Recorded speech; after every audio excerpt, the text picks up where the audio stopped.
As you can already see, this video is up to a great start. This is a bit of an experimental video for me, so sorry if some of the visuals don't match up with my speech. A while ago I found some art from a 5th grade notebook, and I decided it might be a cool idea for me to redraw some of my old characters that I made when I was pretty young. I'm still pretty fond of the designs, and although many people talk about their old characters being cringeworthy, I never felt that, and I always think there's something good to be mined even from my oldest designs. And I often reuse design elements to this day from characters that are frankly pretty old. As I remember correctly, this character was a werebat, or like a bat shapeshifter.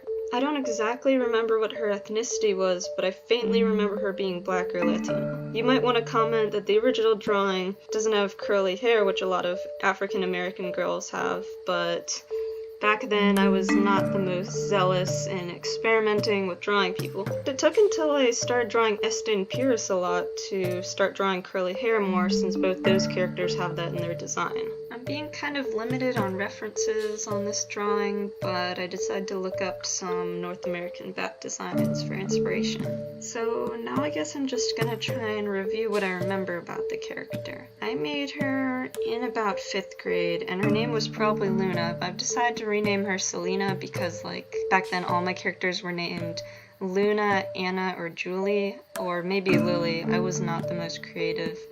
I think I remember this character was on the run from some monster hunters.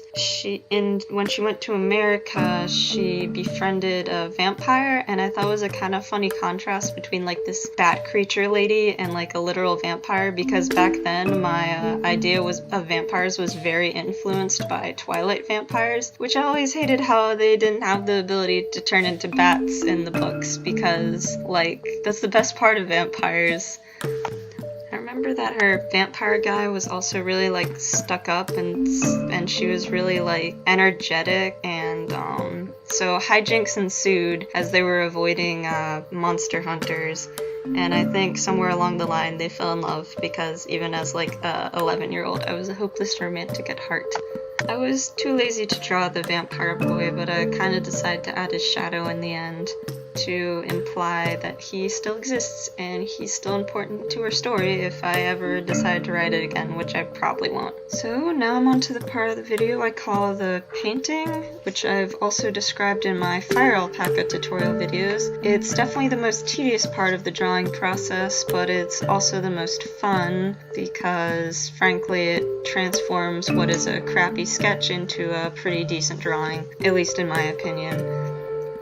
There was a glitch with Open Broadcaster earlier, and I had made several changes in Photoshop before transferring the file back to FireAlpaca, but none of this was recorded because of some pop-up that occurred after I clicked the record button, and then I didn't check back to actually make sure it was recording. So if you notice the hair was different between now and an earlier shot, I used a sort of scratchy brush to create a texture, which I then painted over. I used that brush in a picture of Esta, which you might remember from my DeviantArt gallery. I'm starting to notice that as I progress in every drawing, I add less and less effort as I get closer to the end, though I guess that makes sense since people mostly pay attention to the face in drawings. Not to say that anatomy isn't important, it's just like, it's fact that the face is probably going to get the most attention since human beings are visually drawn to faces. Speaking of anatomy, I kind of appreciate the fact that I included both hands and feet in this drawing,